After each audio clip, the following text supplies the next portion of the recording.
Cuando guste, sale. Gracias, Luis. Muy buenos días. Bienvenidos, bienvenidas, bienvenides a este módulo del Diplomado en Derecho Electoral. El día de hoy el módulo comprende tanto el tema de partidos políticos como de candidaturas independientes, pero el día de hoy nos vamos a centrar en partidos políticos y mañana a analizar las candidaturas independientes. Mi nombre es Alejandra Tello y soy profesora e investigadora de la Escuela Judicial Electoral. Es un enorme gusto estar aquí con ustedes esta mañana. Permítanme empezar a compartir la presentación para que puedan ver visualmente qué es lo que vamos a ver a lo largo de estas dos sesiones. Un momentito, por favor.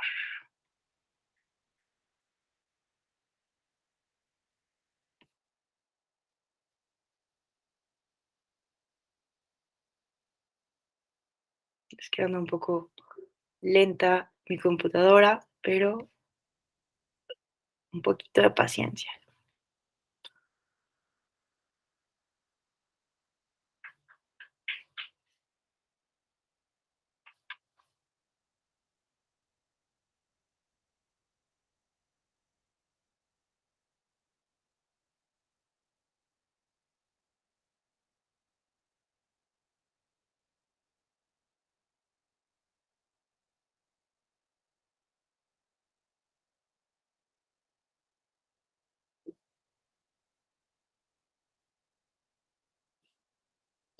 Parece que ya, listo. A ver.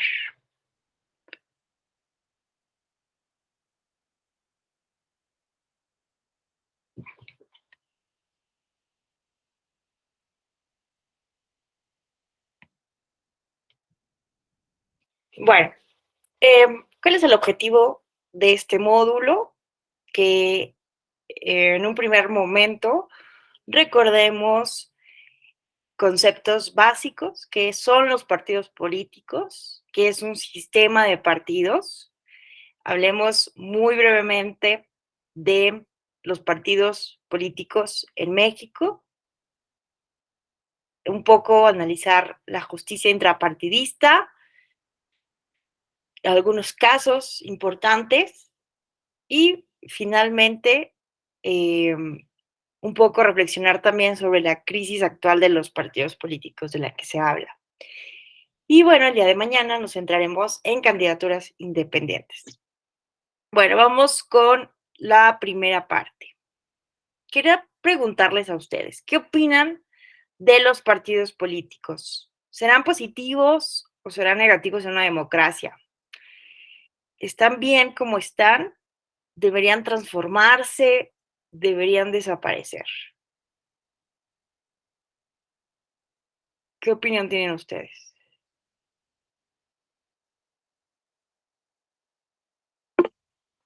¿Qué tal, Gerardo? Qué gusto. ¿Qué tal, licenciada? Muy buenos días. Mucho gusto en verle. Pues mire, a veces como que son un mal necesario, pero considero yo que tal vez lo que se debería cambiar un poquito es los requisitos de creación en cuanto a los porcentajes desde mi particular punto de vista, ¿no? Yo sé que lo que se intenta es que la participación sea más plural, permitiendo a las minorías que sea más fácil constituirse como partidos políticos, pero pues tristemente se ha utilizado como sistemas de satélite. Me refiero a que los partidos grandes crean partidos chiquitos escondidos para que sean sus partidos satélites y jugar con eso, ¿no? Pero digamos, en el mundo del deber ser, y pensando que todo fuera bonito y correcto, son necesarios para lograr una mayor participación de la ciudadanía. ¿Es cuánto? Muchas gracias, Gerardo. Qué gusto. Ayer estuvimos, ¿no? En la charla del profesorado. Me gusta volver a verte por acá. No sé si alguien más quisiera comentar algo sobre los partidos políticos. Me parece importante lo que acaba de decir Gerardo, ¿no? Se refirió a ellos como un mal necesario, ¿no? Porque estamos en un momento en donde los concebimos de manera muy negativa por las prácticas recurrentes en las que incurren, malas prácticas, podemos llamarles, violación a la normativa electoral, un descuido de la relación con la ciudadanía, promesas hechas en campañas desmedidas que no pueden cumplir. Y pues todo esto ha culminado, ¿no?, en un desencanto con la figura de los partidos políticos. Si ustedes revisan, ¿no?, encuestas de cultura cívica, de opinión ciudadana, como el Latinobarómetro, nos daremos cuenta de que los partidos políticos son las instituciones de la democracia con el más bajo nivel de confianza, ¿no? Y esta confianza no sube, sigue en declive, ¿no?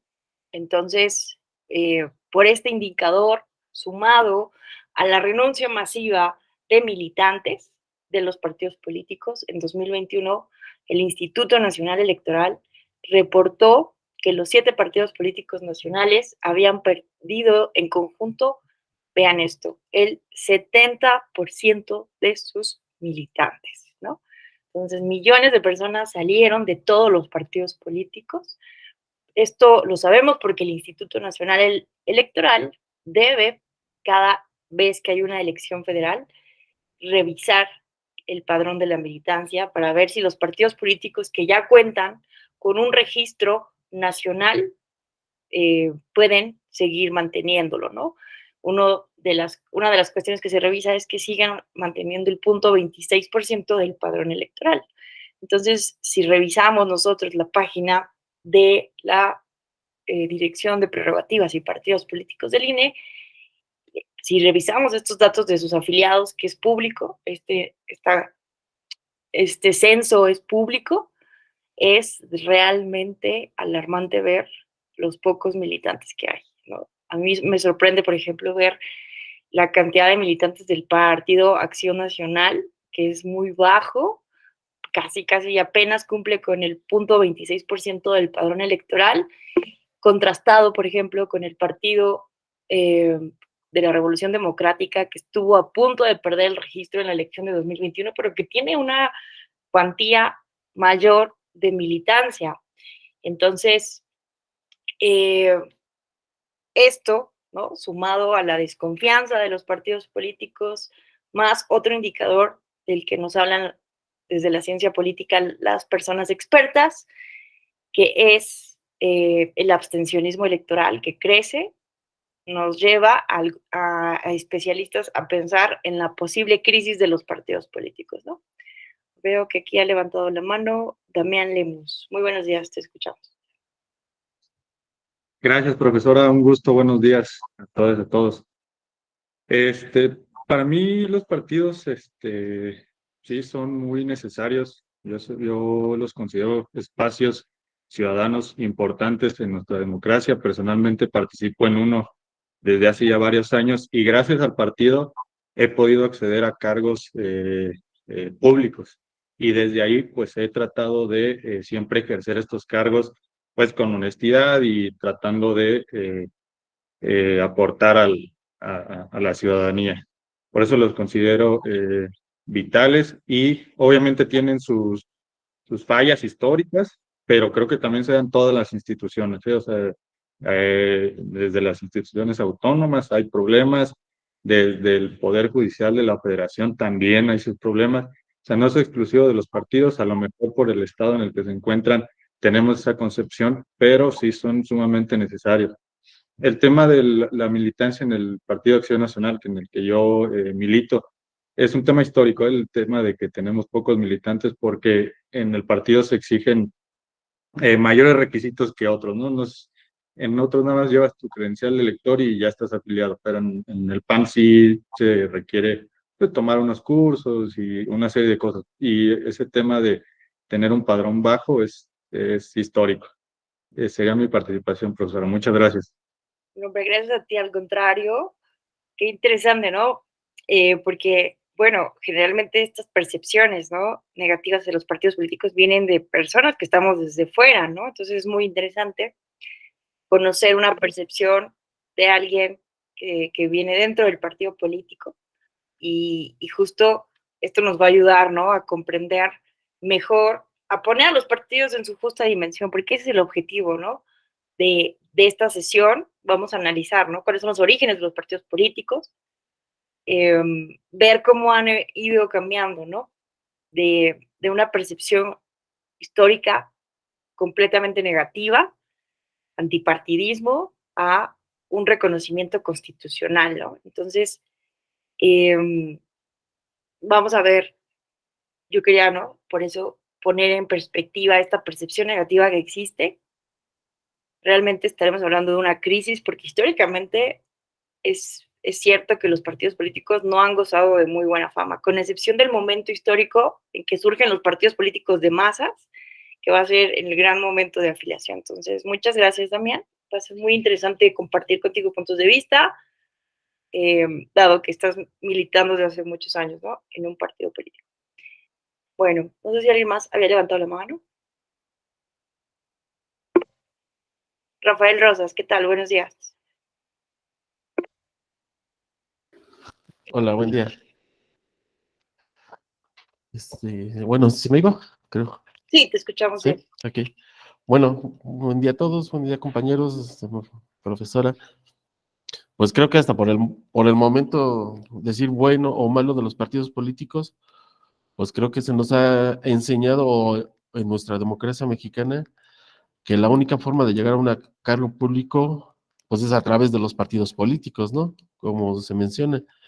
Creo que pues a lo mejor conforme avanza en nuestra democracia, pues a lo mejor que deberíamos ir pensando o ir creando otras figuras, ¿no? Que nos permitiera llegar a esos cargos públicos. Por ahí están las candidaturas independientes, pero pues, las candidaturas independientes están muy limitadas y pues hasta su nombre también independientes.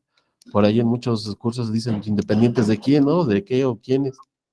Pero pues sí, a lo mejor la constante que llevamos avanzando hacia mayores libertades, derechos, obligaciones que tenemos como ciudadanos, pues a lo mejor sí estaríamos pensando, pues, ahorita decir partidos políticos, pero pues no sé, o intentar crear una figura más adelante o en las legislaciones locales, federales, permitir simplemente a ciudadanos, a lo mejor ya con ciertos requisitos, pues permitir, ¿no?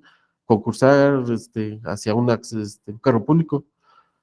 Ahí se habla mucho de los militantes, pues a veces también hay mucha gente que no, pues no es afín a un partido político, es de repente afín a un candidato, una propuesta, un momento, como en estos momentos se vive en México, ¿no?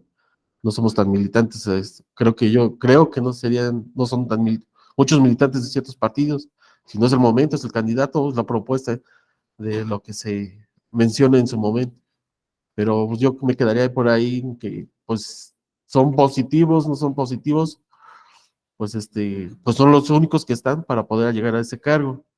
Pero sí deberíamos, bueno, deberíamos de buscar una alternativa más para que lo que nos proponen ellos, pues lo podamos conseguir mediante otras alternativas. Creo que es cuanto. Sí. Muchísimas gracias. Justo esa es la reflexión, ¿no? Que buscamos en este módulo. Los partidos políticos, ¿no? Por muchos años fueron el único vehículo para llevar a la ciudadanía a los cargos de elección popular. Y tenemos, ¿no? Desde 2012 la reforma constitucional que incorpora la figura de las candidaturas independientes, y entonces corresponde, ¿no? Analizar qué tan eficiente es esta alternativa, y si al final del día esta alternativa, como algunos decían, iba a desplazar la figura de los partidos políticos, o por el contrario, complementa la democracia y es una posibilidad más del ejercicio al sufragio pasivo, ¿no? En fin, muchas gracias por sus participaciones. La idea es que empecemos, ¿no? A buscar dentro de nuestras concepciones qué opinión tenemos sobre los partidos políticos, empezar a ver que esta percepción, pues, es histórica, pero que desde la ciencia política sí se habla de una crisis de los partidos políticos por estos indicadores que acabo de mencionar, aunque como ahorita vamos a ver, esta percepción negativa es histórica hay un fuerte antipartidismo desde la Revolución Francesa, desde la fundación de Estados Unidos de Norteamérica, pero independientemente de si estamos o no frente a una crisis, porque, bueno, hay teóricos que son más severos con el uso del término crisis, ¿no?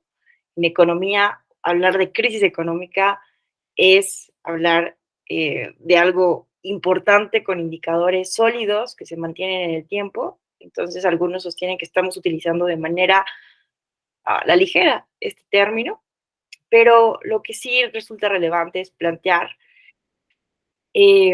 la necesaria transformación, cambio de los partidos políticos para mejorar esta percepción tan negativa, porque lo que sí es verdad es que al menos desde una percepción, la ciudadanía no se siente representada, ¿no? En términos globales. Bueno, alguien puso aquí un mensajito. Abel Piña Vega, sería bueno, en mi opinión, que se les disminuya su financiamiento público y se les aumente la cuota de participaciones voluntarias, aportaciones voluntarias por parte de su militancia. Esto también es muy interesante, ¿no? Parte, ¿no?, de este desencanto también es porque los partidos políticos, al ser entidades de interés público, son financiados en mayor parte con financiamiento público por las ciudadanas y los ciudadanos. Y entonces, si hay esta percepción negativa, no hay como una satisfacción con el uso del dinero público. Entonces, es muy interesante analizar si se debería o no de disminuir el presupuesto público, ¿no? Sabemos que definitivamente eliminar el presupuesto público podría ser contraproducente para un sistema de partidos, pero sí se debe analizar, ¿no? Si hay fórmulas para mejorar la eficacia y la eficiencia de este dinero público. Bueno, muchas gracias. Esto es como una breve introducción, como para empezar a reflexionar, debatir y poner en perspectiva al partido político. Pero vamos a lo básico. ¿Qué es un partido político?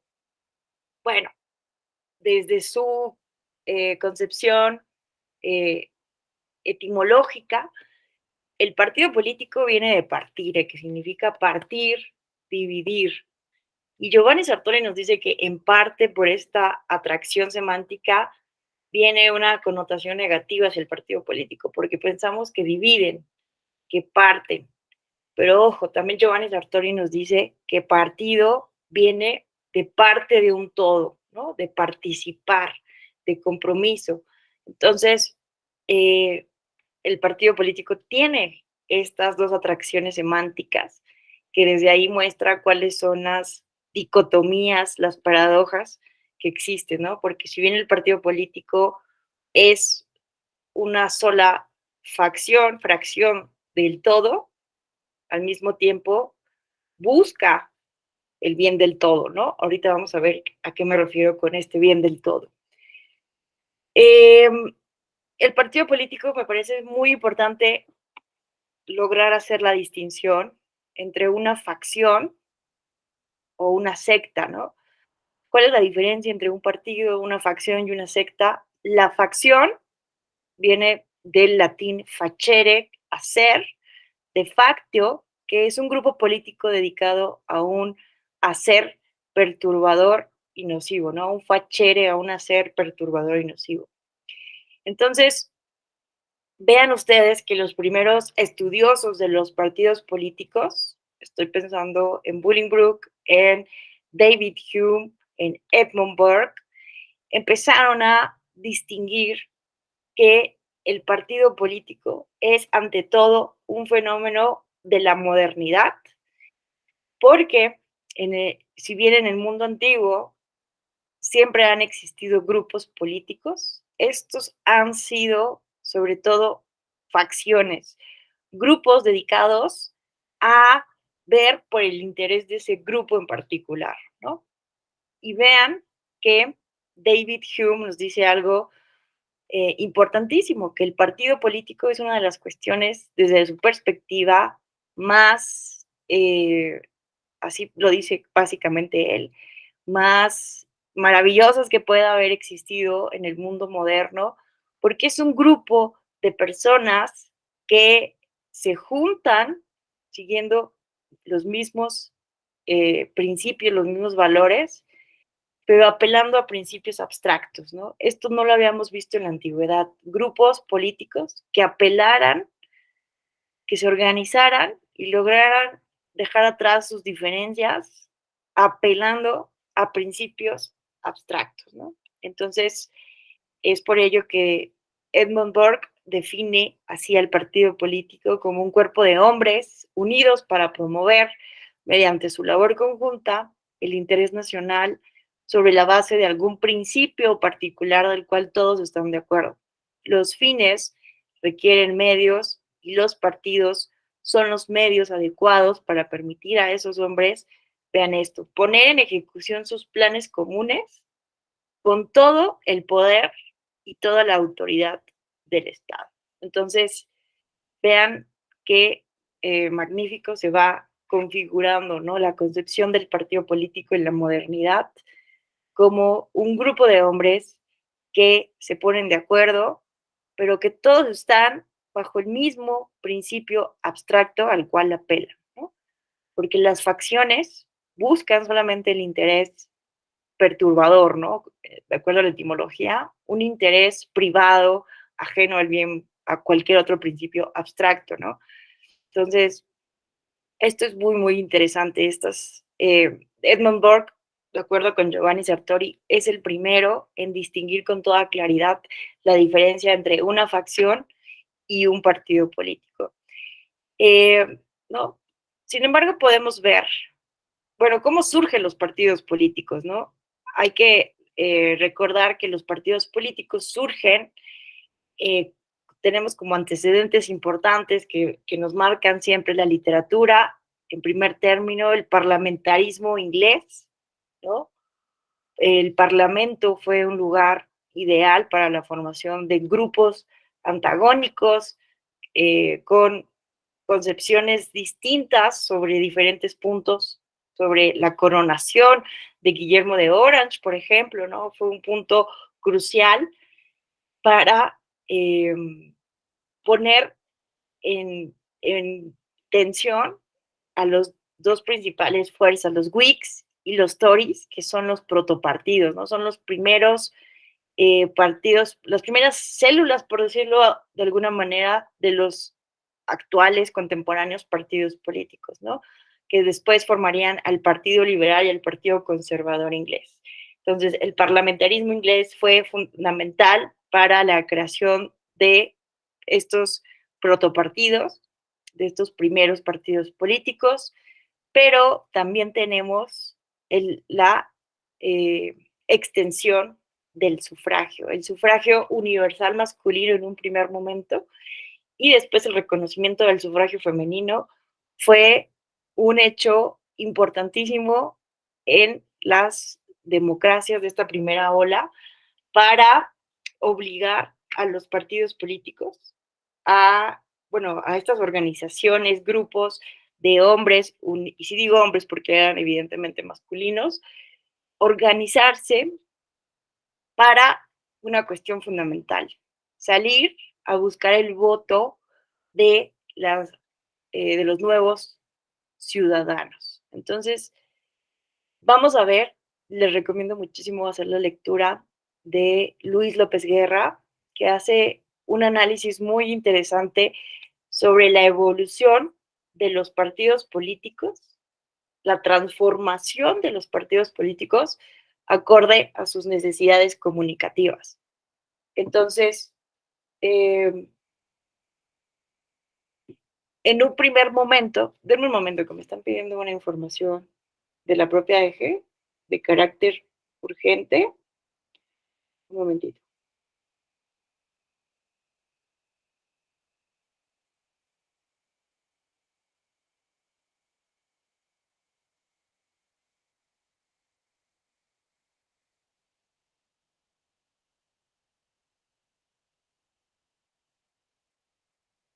Listo, disculpen.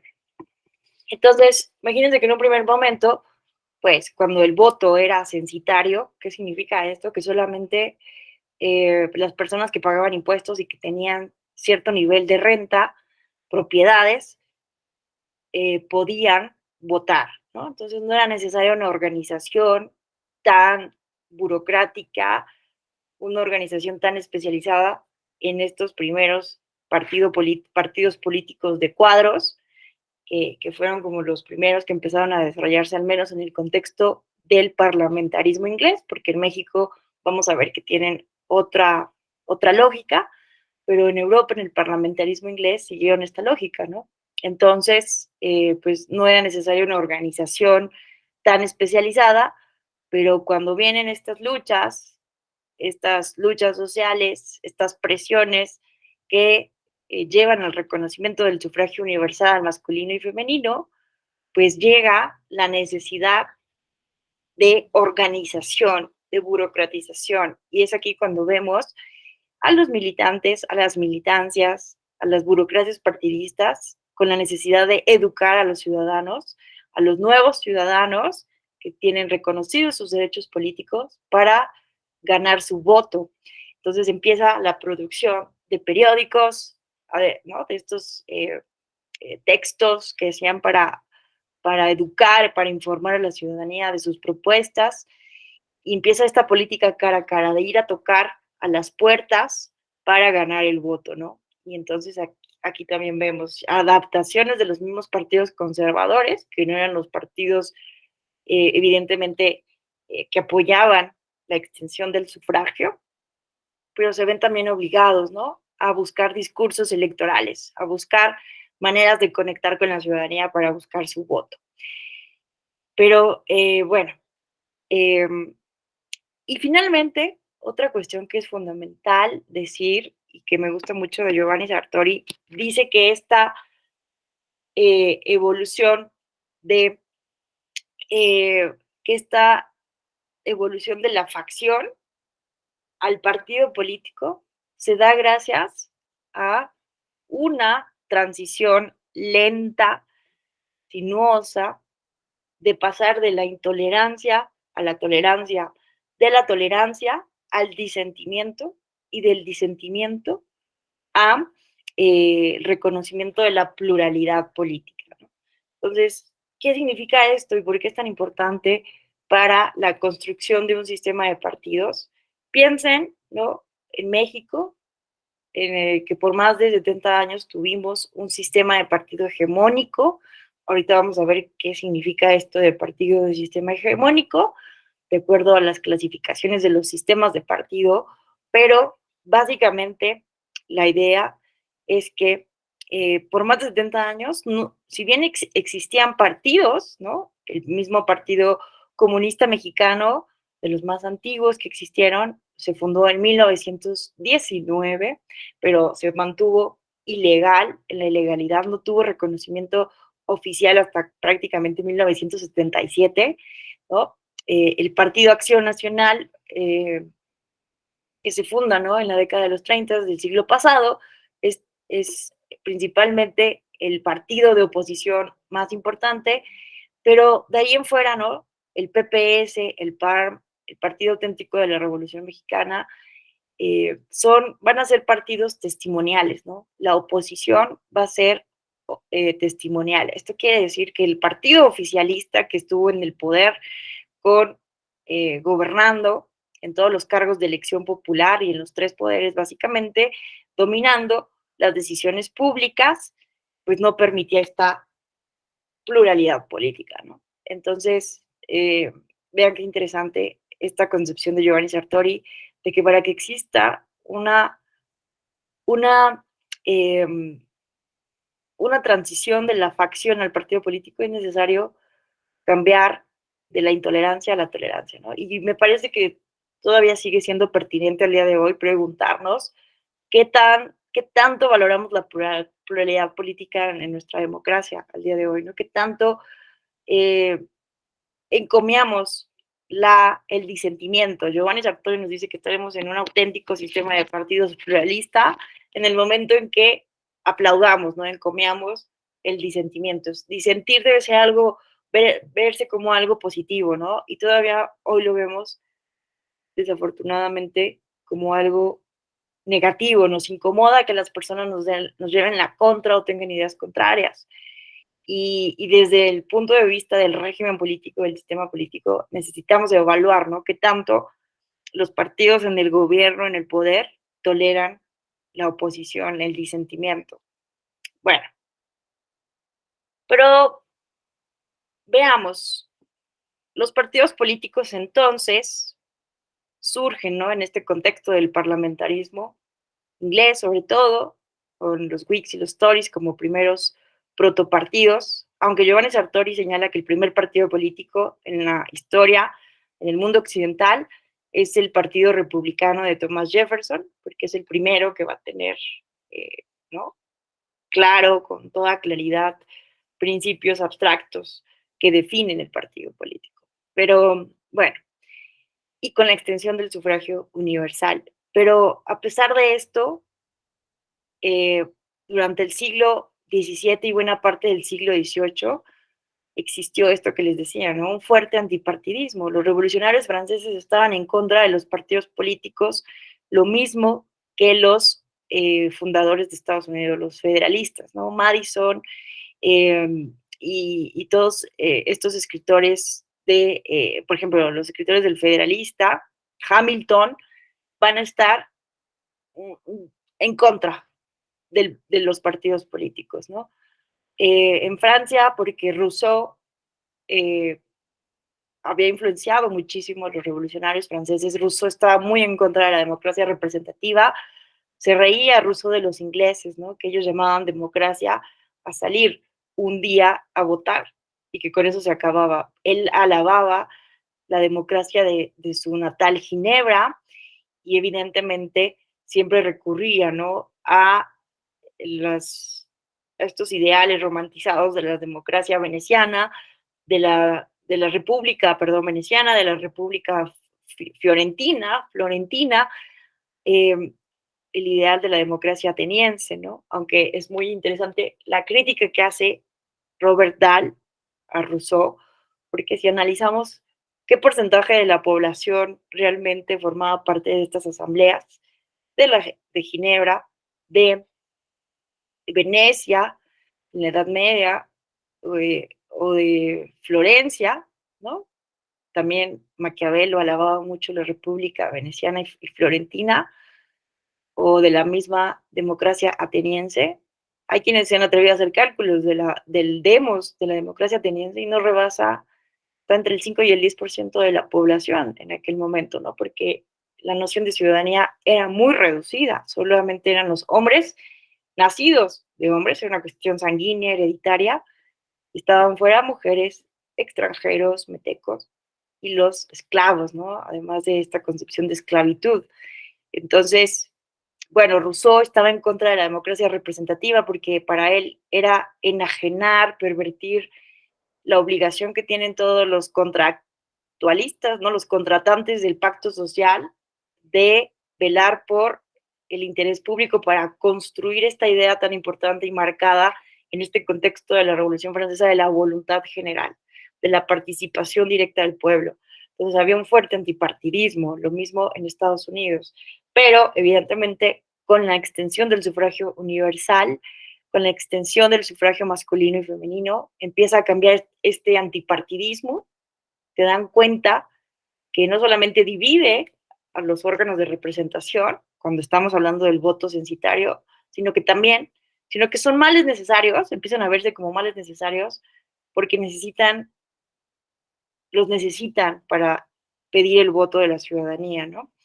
Entonces empiezan a verse como males necesarios para organizar este voto popular, y es durante el último tercio del siglo XVIII y principios del XIX que hay una mayor aceptación, hasta que empiezan a legalizarse y a regularse por primera vez en el siglo XX, ¿no? Las reglas para la creación de partidos políticos, el número de militantes, y es después de la segunda posguerra que empiezan sus procesos de constitucionalización en muchos países del mundo. En muchos países, como en México, los partidos políticos son fundamentales a nivel constitucional, son reconocidos como entidades de interés público y a partir de ello reciben financiamiento público y otras prerrogativas, ¿no? Entonces, vean que yo por eso, ¿no? Generalmente cuestiono esta idea de la crisis de los partidos políticos, porque históricamente, pues, no han tenido como, pues, una gran aceptación, ¿no? Incluso por los más grandes teóricos políticos. En fin, ¿qué tipos de partidos existen? Los partidos políticos de cuadros, un poco de los que les hablaba, que nacieron entre principios y mediados del siglo XIX, controlados por un pequeño grupo de líderes, los líderes parlamentarios, con poca participación de sus miembros, con apoyos ocasionales, con estructuras débiles, divididas en clientelistas y de notables. Los partidos políticos de masa surgen en la primera mitad del siglo XX con la extensión del sufragio y las ideologías, organizados en secciones o células centralizadas, fuertemente articulados, con una amplia base activa y comprometida de afiliados, con lazos fuertes de organizaciones externas, de militantes, que es producto ya de una normalización de las elecciones. Los partidos políticos de militantes surgen cuando ya hay como un saber qué hacer durante los procesos electorales, una profesionalización del quehacer político, de la práctica parlamentaria, y se vuelve un partido de élite, ¿no? Entonces pasamos de un partido de masa a un partido en donde los militantes, sobre todo, son los que mantienen al partido político vivo. Y finalmente pasamos a otro tipo de partido político, que es el profesional electoral, o también conocido como el catch-all party, que el atrapatodo, que básicamente son partidos sin ideologías, que son muy pragmáticos y su apoyo mayor está en los grupos de interés que en los afiliados. Entonces son estos partidos satélites, ¿no? De los que hablamos, algunos también los definen como el partido cártel, reciben este nombre porque han hecho de las campañas electorales una especialización. Bueno, hemos visto en nuestro sistema de partidos, ¿no? Este tipo de partidos que están desideologizados, aunque en tiempos recientes no se habla, ¿no? De una pérdida de la ideología y un paso al mayor pragmatismo político, aunque esto lo hemos visto históricamente, ¿no? En todas las fuerzas políticas, que cuando se trata, ¿no? De, por ejemplo, de hacer frente a una fuerza política con mucho poder, se alían, ¿no? Eh, las partes que pensábamos que eran contrapuestas. Pensemos en Vicente Guerrero e Iturbide, ¿no? Que evidentemente era de las fuerzas realistas y de las fuerzas contrarias y se unen, ¿no? Para poder consumar la independencia de México, ¿no? Entonces, eso es algo normal cuando hablamos de alianzas, pero es muy marcada, ¿no? En algunos partidos políticos la falta de ideología, su interés en las prebendas del poder político, de negociar.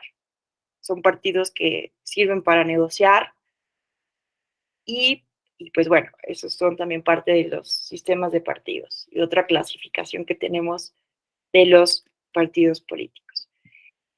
Bueno, vamos rápido a ver el concepto del sistema de partidos, que también es muy importante para que podamos, ¿no? Analizar la normativa mexicana. ¿Qué es el sistema de partidos? El sistema de partidos es el conjunto de interacciones derivadas de la competencia entre partidos, ¿no? Así como las relaciones y dinámica que se presentan entre ellos en un estado determinado. Entonces, los principales elementos de los sistemas de partidos, de acuerdo a estas interacciones, son la competencia y las interacciones que se dan, el número de partidos políticos, el tamaño de los partidos, la distancia ideológica entre ellos, su relación con la sociedad o con grupos sociales y su actitud frente al sistema político. ¿Cuál es la diferencia entre un sistema de partidos y un sistema electoral?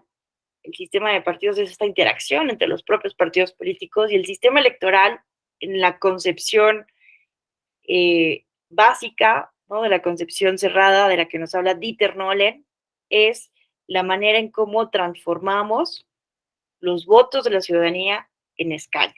Esa es la definición limitada de sistema electoral, porque hay otra concepción de sistema electoral como algo mucho más amplio en términos de esta concepción sistémica que viene heredada de David Easton, pero lo importante aquí es entender, ¿no?, esta diferencia entre sistema electoral y sistema de partidos. Esta es la clasificación más usada, más consensada sobre los sistemas de partidos, pero déjenme decirles que hay una gran literatura de científicos sociales, politólogos, politólogas, que hacen diferentes propuestas de clasificación, ¿no? Hay una gran cantidad de literatura. Y hay muchos elementos para clasificarlos, pero esta es la más usada y que está basada en dos variables. Una, el número de partidos políticos, y dos, en qué tan competitivos son. Es decir, si existe en el sistema político posibilidad de alternancia política real, es decir, si están en un contexto democrático, procedimental, o si están en un momento de no competitividad real, sin posibilidad de alternancia política. Entonces vemos que de acuerdo al número de partidos políticos en sistemas competitivos, tenemos al sistema de partido dominante, al bipartidismo y al pluripartidismo. Y en los regímenes no competitivos tenemos al sistema de partido único y al sistema hegemónico. ¿Qué es el sistema de partido dominante? Es cuando un partido político gobierna solo, no necesita de otras fuerzas políticas para gobernar, porque a través del voto o del método de elección obtiene la mayoría absoluta de los escaños. Entonces, este es un ejemplo, ¿no?, del sistema de partidos de Japón después de la Segunda Guerra Mundial. Pero no implica que no haya democracia, ¿no?, sino que por el contexto, las condiciones, la configuración del sistema, hay un solo partido político que gana. Entonces no necesita de otros para gobernar. El sistema bipartidista, existen dos partidos políticos predominantes con capacidad de alcanzar la mayoría absoluta del órgano de representación y se alternan el dominio del mismo, ¿no? Esto lo es como más popular, ¿no? Porque tenemos muy claro, ¿no?, cómo funciona el sistema bipartidista en Estados Unidos, entre la competencia y la alternancia del poder entre el Partido Demócrata y el Partido Republicano, aunque esto no significa que no existan otros partidos políticos locales o incluso nacionales, o que se permitan incluso candidaturas independientes, sino que el sistema está diseñado, no hay representación proporcional, es un sistema de mayoría relativa. Entonces eso también, de acuerdo a Maurice Duverger y históricas tesis, propicia, ¿no?, la existencia del bipartidismo. Vamos a ver que hay algunos teóricos que argumentan que el sistema electoral determina el sistema de partidos, pero bueno, esas tesis también ya más recientemente se han puesto en duda. Pero bueno, este es un ejemplo del sistema bipartidista, ¿no? Tenemos también el sistema de partidos pluralista y otras clasificaciones dentro de los sistemas pluralistas que van de moderado, extremo y los atomizados. De acuerdo a los especialistas, en México tenemos un sistema de partidos pluralista moderado, en donde más de dos partidos comparten los puestos de elección popular y generalmente se requieren de coaliciones para gobernar. Mucho se especulaba, bueno, han habido como comentarios un poco interesantes sobre el estatus del sistema de partidos en nuestro país, dado que, vamos a ver, ¿no?, que por más de 70 años fue un sistema de partido hegemónico, donde solamente el partido oficialista, el PRI, gobernaba. Pasamos a un sistema de partidos competitivo, pluralista y moderado, en donde básicamente de 1997 a 2012, vean esto, el PRI, el PAN y el PRD concentraban el 90% de los votos, ¿no? Entonces, estuvimos todos estos años en un tripartidismo. No había una distancia ideológica importante porque, si bien hay temas, ¿no?, en donde generalmente no hay un acuerdo, como la reforma energética o la reforma educativa, en donde el PRD, por ejemplo, siempre ahí ponía mayor resistencia. Lo cierto es que en todos estos años, y pueden ver los estudios de Proudhon, que estudia mucho esto, vemos, ¿no?, que en realidad pudieron salir reformas legislativas importantes, ¿no?, en estos años, sin necesidad de tanta lucha política y negociación, con excepción de estos temas, ¿no?, que han sido muy delicados, ¿no?, en la historia nacional. Reforma energética y reforma educativa, por poner dos ejemplos claros. Pero se decía, ¿no?, que a partir de 2014, que se funda Morena, y a partir de 2018, que obtienen mayoría calificada, se decía, ¿no?, algunos decían erradamente, estábamos regresando a un sistema de partido hegemónico, lo cual hay que aclararlo, esto no es así, dado que ya no estamos en un contexto donde operaba, por ejemplo, el PRI, en un contexto donde no había competencia real y alternancia política. Entonces, lo correcto en todo caso hubiera sido decir que estábamos frente a un posible, entrando a un posible sistema de partido dominante, ¿no? Porque recuerden que en regímenes democráticos, el sistema de partido dominante es donde un solo partido político gobierna con la mayoría calificada sin necesidad de otras coaliciones, pero con la elección de 2021, en donde hubo una elección intermedia, ¿verdad?, para renovar la Cámara de Diputaciones, pues esta especulación se cae porque Morena ya no alcanza ni con sus partidos aliados esta mayoría calificada para gobernar. Entonces, no es posible todavía, ¿no?, desde el punto de vista teórico, hablar de un sistema de partido dominante, sino que seguimos ante un sistema de partidos pluralista moderado. También están los sistemas de partidos extremos, que son aquellos donde los partidos acceden a los puestos de elección popular, pero tienen una distancia ideológica muy fuerte y esto lleva a erizar, a enconar, a polarizar constantemente el escenario político, ¿no? Y aquí nos ponen de ejemplo el sistema de partidos políticos de Brasil, ¿no?, que por cierto, pues presenciamos, ¿no?, el pasado 2 de octubre, una de las elecciones más polarizadas en la historia de Brasil y que todavía estamos frente a una segunda vuelta que se llevará a cabo el 30 de octubre y donde están muy pegados Lula con Bolsonaro, entonces vamos a ver qué ocurre. Pero déjenme decirles que Brasil, por ejemplo, tiene también una fuerte atomización, una gran cantidad de partidos políticos. Actualmente hay 32 partidos políticos registrados. Y estos pueden hacer coaliciones y federaciones. Y si ustedes ven, ¿no?, hay muchos partidos políticos que apoyan la candidatura tanto de Lula como de Bolsonaro, pero había una gran cantidad de candidaturas a la presidencia, ¿no? Y que con esta segunda vuelta, pues ya se reduce a 2 candidatos principales. Pero bueno, ese es un ejemplo del sistema de partido pluralista, pero extremo. Y también está el sistema de partidos atomizados, donde no hay posibilidad de coaliciones gubernamentales por la cantidad de partidos que existen y porque ninguno puede tener el respaldo suficiente para gobernar. Y aquí nos ponen de ejemplo el sistema de partidos de la República de Weimar. A ver, alguien puso aquí un comentario.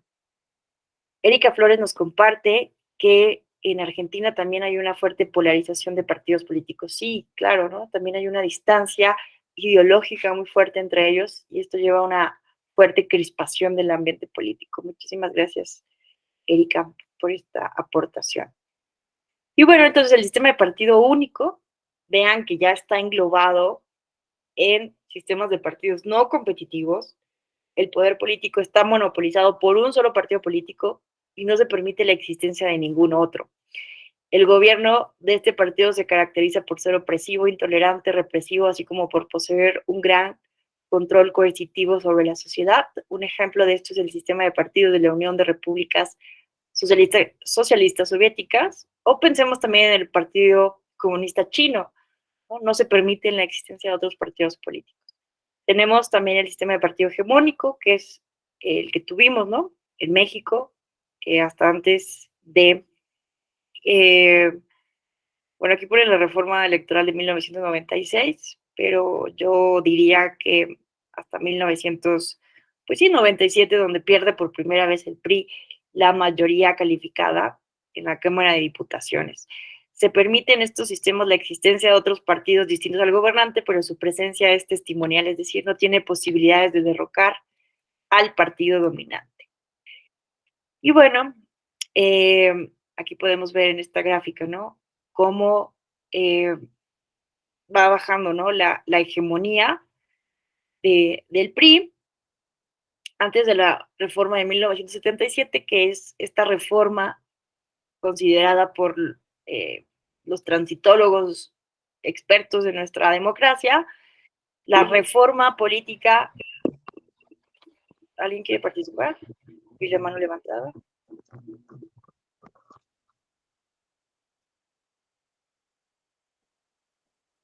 A ver, Gerardo Vega nos pregunta, doctor, una pregunta, ¿el sistema de partidos cubano entraría en el dominante? Híjole, yo lo pondría más en un sistema de partido hegemónico, porque no hay una competencia, el sistema no está diseñado para que exista una competencia real, ¿no? Entonces no lo pondría yo en un sistema de partido dominante. Bueno, escucho un micrófono por ahí prendido, ¿alguien quiere participar? ¿No? ¿Alguna otra pregunta? Bueno, entonces continuamos. Pero sí voy a ser honesta, ¿no? No conozco mucho el sistema de partidos de Cuba. Prometo estudiarlo para tener una opinión más fundada. Bueno, creo que dejé de presentar. Déjenme compartirles.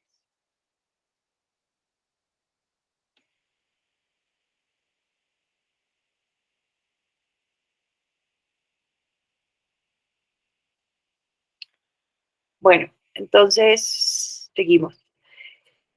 Bueno, en esta gráfica podemos ver la distribución porcentual de escaños de la integración de la Cámara de Diputaciones por partido político de 1961 a 1994 y vemos, ¿no?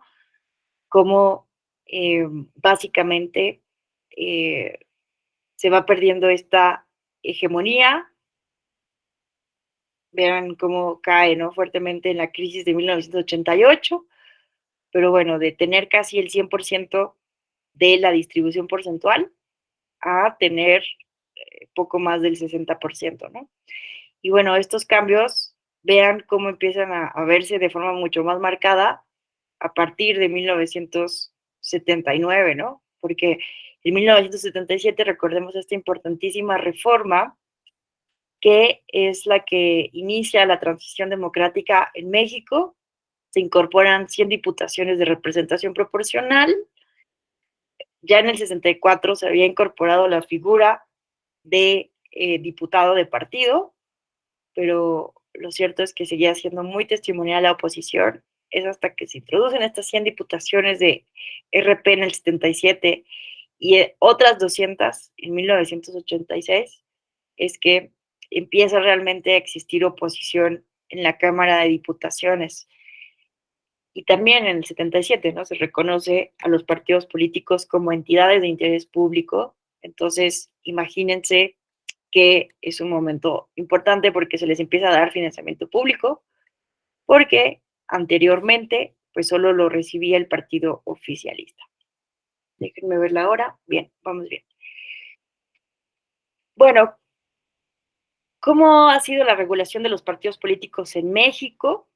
Básicamente, en México los partidos políticos surgen con la Revolución Mexicana, porque bueno, sabemos cuáles han sido históricamente las tensiones, los antagonismos, ¿no?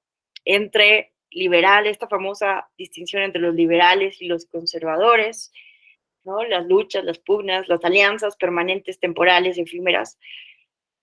Hubo varias organizaciones políticas, grupos, facciones, pero ninguna lograba imponer la hegemonía política. Durante el porfiriato había clubes políticos se llamaban así, clubes políticos, pero ninguno de estos podía ser contrario, ¿no? A la dictadura. Entonces eran clubes políticos que iban acorde con Porfirio Díaz, porque la oposición, los disidentes, o eran exiliados, cooptados o eliminados, ¿no? Realmente. Entonces, pues no existían partidos políticos. Entonces, uno de los primeros partidos políticos es precisamente el partido antireeleccionista, que para algunos es el primer partido político en México, pero hay antecedentes, ¿no? Que también se formó antes el Partido Liberal Mexicano de los hermanos Flores Magón. Entonces, bueno, ya hay discusiones, pero lo cierto es que surgen los partidos políticos en el contexto de la Revolución Mexicana, son creados básicamente por los caudillos revolucionarios y son regulados así por primera vez con la ley electoral de 1911, la ley de Madero, y empieza por primera vez a ponerse requisitos, ¿no? Asamblea, vean qué fácil era hacer un partido político. Para crearlo se necesitaba solamente una asamblea constitutiva de 100 ciudadanos en acta formal, elegir junta directiva y un programa político. Y ya la teníamos armada, ¿no? Entonces, era muy sencillo registrar un partido político, por lo que empiezan a proliferar una gran cantidad de partidos políticos. Vean que en 1920 la candidatura de Obregón es lanzada por el Partido Liberal Constitucionalista, que es también uno de los primeros partidos políticos que va a ser liderado por los principales caudillos de la revolución, también por el Partido Laborista y el Socialista de Yucatán, aunque es muy interesante saber que en este momento había una tensión ya importantísima entre Venustiano Carranza y Obregón, ¿no? Carranza no quería que fuera su sucesor, Obregón, y entonces incluso crea otro partido político para dividir, ¿no? Para no generar esta división. Y ante esta tensión, conflictos que hay entre los partidos políticos por el liderazgo entre Venustiano Carranza y Obregón, es que Obregón se lanza como independiente en 1920 a la presidencia de la República. Pero evidentemente fue respaldado, legitimado por los partidos, el Partido Liberal Constitucionalista, el Laborista y el Socialista de Yucatán. Entonces vean esto que es muy importante, porque las candidaturas independientes, vean que no son tan ajenas a nuestro régimen constitucional como pensábamos, sino que vean que la ley de 1911 permitía las candidaturas independientes. Sin embargo, estas no fueron usadas de forma continua, no era necesario recurrir a la figura de la candidatura independiente. ¿Por qué? Porque era muy fácil crear partidos políticos. No había una necesidad de utilizar una vía alternativa ante la limitación de la creación de partidos políticos. Entonces, esta es una excepción, ¿no? De una candidatura que en primer momento se lanza como Independiente Obregón por la tensión política que existía, pero en realidad era muy fácil crear un partido político y así se creaban. Se creaban los partidos políticos de manera efímera y de manera coyuntural para postularse a una elección, ¿no? Y esto sucedía en las entidades federativas y a nivel federal. Entonces, por eso es que no se practicaba las candidaturas independientes. Y bueno, en 1929 tenemos la fundación del antecedente del hoy Partido Revolucionario Institucional, del PRI, el Partido Nacional Revolucionario, que se crea en el contexto justo del asesinato de Obregón, ¿no? Entonces, imagínense que en aquel momento pues había una gran cantidad de partidos políticos, pero que todos eran parte de la familia revolucionaria, caudillos de la Revolución Mexicana, y entonces todos tenían como política principal la pistola, la política pistolera, ¿no? Entonces, en este momento, Plutarco Elías Calles se da cuenta que necesitamos trascender, evolucionar, ¿no? Tiene esta visión de que se necesita institucionalizar la lucha por el poder político, que no puede seguir este derramamiento de sangre, y es así que funda el Partido Nacional Revolucionario, que este PNR va a ser un partido de partidos, porque Calles va a hacer algo importantísimo, ¿no? Para este primer momento de construcción hegemónica del partido oficialista, que va a ser alinear a todos los partidos de la Revolución Mexicana, todos estos partidos caudillistas, en un solo partido político. Los va a alinear, ¿no? Porque Calles empieza a dar cuenta de que los caudillos locales quieren empezar a hacer política por sí mismo, por sus cuentas.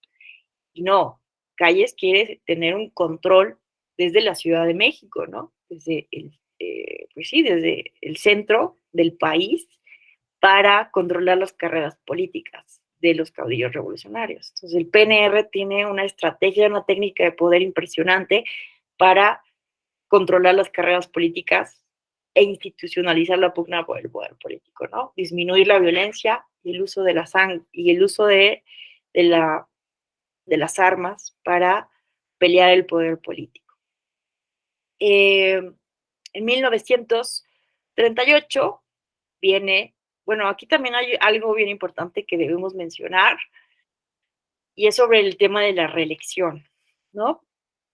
Porque también recordemos que en 2014 se hace una reforma para reincorporar la figura de la reelección legislativa en nuestro país, y había muchísima oposición al respecto, ¿no? Por parte de la opinión pública y ciertos sectores ciudadanos y políticos.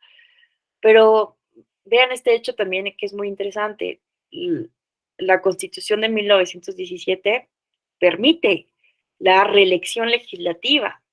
Este prejuicio histórico que tenemos sobre la reelección viene sobre todo de este momento histórico de la Revolución Mexicana, porque evidentemente es uno de los principales objetivos, ¿no? Derrocar la dictadura de Porfirio Díaz, y el lema sufragio efectivo, no reelección, que es utilizado por Madero para luchar en contra de Díaz, irónicamente fue usado en un primer momento por Porfirio Díaz para manifestarse en contra de la reelección de Benito Juárez y después de Sebastián Lerdo de Tejada.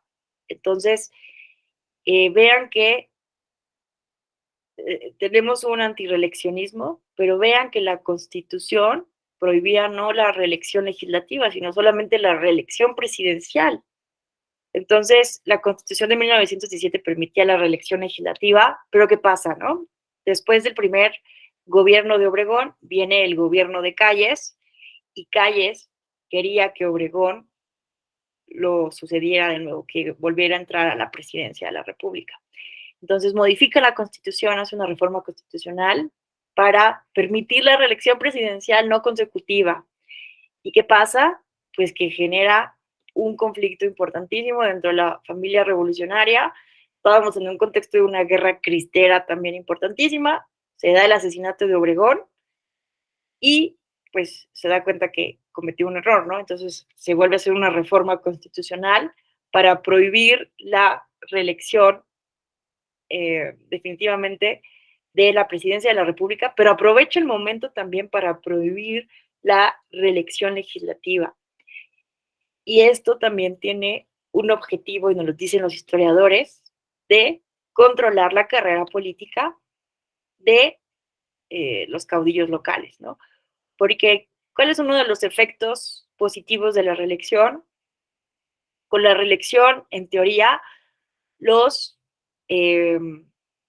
representantes populares dejan de responder al partido político y responden a la ciudadanía, porque hay elecciones primarias en donde la ciudadanía decide si reelige o no a esa persona. Entonces eso sirve como un mecanismo de rendición de cuentas. Y México era el único país con Costa Rica de América Latina que no contaba con reelección legislativa hasta 2014, ¿no? Porque durante todos estos años estaba prohibida constitucionalmente a partir de este momento histórico, ¿no? Donde Plutarco Elías Calles está buscando cómo dominar ¿no? Lo que después se volvería este presidencialismo exacerbado, del que nos hablan diferentes autores como Cosío Villegas, Francisco Casanova, no es Pablo González Casanova, perdón, y Jorge Carpizo, ¿no? No se me estaba olvidando Jorge Carpizo. Pero bueno, y también mujeres, ¿no? Silvia Gómez Tagle, Soledad Loaesa, ¿no? Son las más representativas que nos hablan de estos momentos de fuerte presidencialismo histórico. Pero bueno, en 1938 se cambia, Lázaro Cárdenas va a transformar el nombre del partido, de PNR se va a modificar a PRM, Partido Revolucionario Mexicano, el PRM. ¿Y cuál va a ser la principal transformación? De ser un partido de partidos, Lázaro Cárdenas lo va a volver un partido de sectores. El sector obrero, el sector campesino y el sector popular. ¿Cuál es la intención de Lázaro Cárdenas? Cooptar la lucha obrera, introducir las luchas de izquierda en el partido oficialista, ¿no? Entonces es muy interesante porque el Partido Comunista Mexicano, que se funda desde 1919, pues no tiene bases obreras, porque las bases obreras van a estar alineadas al PRM con Lázaro Cárdenas, ¿no? Entonces vean qué estrategia política tan importante es esta y que deja, ¿no?, el Partido Comunista Mexicano sin base obrera, como sucede en todos los otros países del mundo con partidos comunistas. En 1946, Manuel Ávila Camacho va a transformar de nuevo el partido oficial al PRI, se crea aquí ya el PRI. ¿Y cuál era la intención de Manuel Ávila Camacho? Dejar atrás este sesgo de izquierda, ¿no? Quitarle esta impronta izquierdista que le había sembrado Lázaro Cárdenas y transformarlo, ¿no? Y seguir, pero vean, 1946 es una fecha muy importante porque se establece el monopolio de los partidos políticos a nivel federal. Les había dicho que en la Constitución de 1917, que la ley electoral de 1911 no prohibía las candidaturas independientes, pero que vean cómo en 1946 se hace una reforma, ojo, legal para prohibir candidaturas independientes. Y también en este momento empieza, vean, aquí se puede ver con toda claridad las estrategias para evitar que otros partidos políticos puedan ser competitivos. Empiezan a endurecerse los requisitos legales para crear partidos políticos. Por primera vez, un partido debía registrarse formalmente ante la Secretaría de Gobernación y vean, se necesitaba una afiliación de 30,000 ciudadanos en por lo menos 2/3 partes de las entidades federativas, además con un mínimo de 2,000 ciudadanos en cada una. Para las elecciones de 1947, ningún partido político más que el PRI logró estos requisitos. ¿Y qué pasó aquí? Que el mismo partido tiene que dejar de obedecer sus propias normas legales para que no se vea con toda claridad que no existe, ¿no?, partidos de oposición en este régimen aparentemente democrático. Entonces, se hace una excepción y se permite para la elección del 47 el registro de 10 partidos políticos, pero solamente el PRI logra, evidentemente, este número de afiliados. Y estas reglas tan excesivas hacen que en 1952 disminuya de manera sostenida el número de partidos políticos en México a 5. En 1954 todavía se endurecen más los requisitos y la reforma eleva a 75,000 afiliados en 2/3 de las entidades federativas y un mínimo de 2,500 en cada una. Pero bueno, empiezan las primeras tensiones con el sistema político, ¿no? Y en 1963 se da pues, la primera concesión importante del sistema político. Estas concesiones de lo que Soledad Loaesa llama ¿cómo lo llama? Bueno, son concesiones a cuentagotas, ¿no? Básicamente nos dice esto Soledad Loaiza, en un gradualismo, lo llama gradualismo político, ¿no? Porque el sistema político, cuando hay fuertes presiones, poco a poco va a dar aperturas, lo que también se llama en la ciencia política la liberalización del sistema, ¿no? Con esta figura empieza a haber candidaturas de oposición, pero muy pocas, siguen siendo testimoniales. Vean que de 1964 a 1976 se estabiliza a 4 el número de partidos políticos que van a ser los más estables de este periodo, ¿no? El PRI, el PAN, el PPS, Partido Popular Socialista y el Partido Auténtico de la Revolución Mexicana. Pero hay que decirlo que el PPS y el PAN pues están muy alineados ideológicamente al PRI, ¿no? Entonces, básicamente fueron partidos diseñados por los mismos líderes del PRI. En 1976 fue la gota que derrama el vaso, ¿no? Bueno, tenemos también ya la elección de, bueno, perdónenme, lo que ocurre en 1968 fue un parteaguas importantísimo en nuestro país, ¿no? Viene la represión más severa que hay, ¿no? A los estudiantes que estaban cuestionando severamente el funcionamiento del sistema de partidos, del sistema político, del sistema electoral. Y bueno, ¿no? Esta represión pues empieza a agudizar, ¿no? Empieza también a radicalizar a la oposición, estos grupos guerrilleros. Empieza esta época de la Guerra Sucia, donde se empiezan a radicalizar y a expandir las luchas opositoras, ¿no? Y bueno, en 1976 viene también una cuestión que va a derramar la gota del vaso. Hay un único candidato a la presidencia de la República, José López Portillo. Imagínense, solo hay un partido. El Partido Comunista Mexicano lanza a Valentín Campa, pero pues estaba no registrado legalmente, ¿no? Entonces es como las candidaturas que tuvimos en 2006, ¿no? De Jorge Castañeda o del doctor Simi, ¿no? Que son testimoniales, no están registradas legalmente. Y tenemos un dato importantísimo del 76. La abstención, vean esto, crece 9 veces y los votos nulos crecieron 5 veces. Entonces, ¿qué pasó aquí? Pues el PAN también estaba en medio de una crisis política. No lograron lanzar candidato a la presidencia de la República, ¿no? Entonces, bueno, había un conflicto interno importante en el Partido Acción Nacional y entonces no hay candidatos de otros partidos políticos. Entonces es un momento crucial porque este fue el momento de más baja credibilidad del sistema político que lleva, ¿no? a idear la reforma de 1977, que como ya mencionamos, se reconoce a los partidos políticos como entidades de interés público, se introducen 100 diputaciones de representación proporcional, viene la figura, vean que se flexibiliza también los requisitos para registrar nuevos partidos políticos, viene un registro condicionado, se pueden registrar todas las organizaciones políticas que tengan como mínimo 4 años de actividad política, que cuenten con documentos básicos, y se condiciona su registro que alcancen, vean, 1.5% de la votación. Entonces, como que dijeron, chin, se nos está cayendo, ¿no? Perdón que lo diga, sino el teatro, necesitamos abrir a la oposición.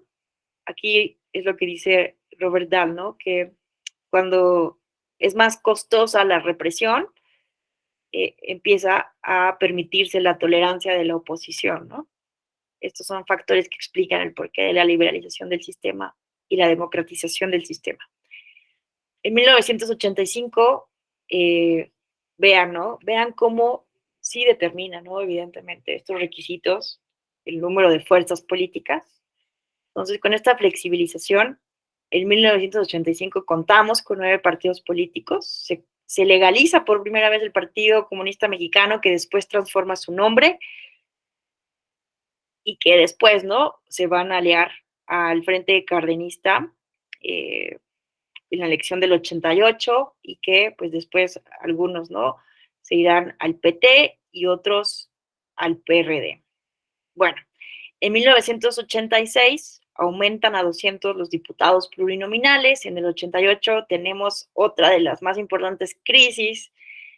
Fue el segundo momento de mayor descrédito del sistema electoral en nuestro país, del sistema de partidos.